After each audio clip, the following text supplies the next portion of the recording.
I was just a tiny seed, nestled in the soil, dreaming of becoming a tall, strong tree.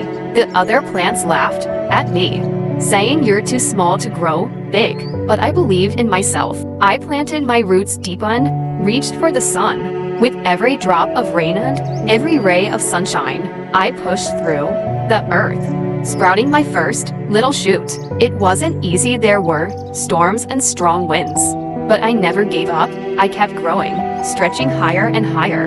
And guess what? I became a magnificent tree with branches that spread wide and leaves that danced in the breeze. Remember, no dream is too big, no seed too small.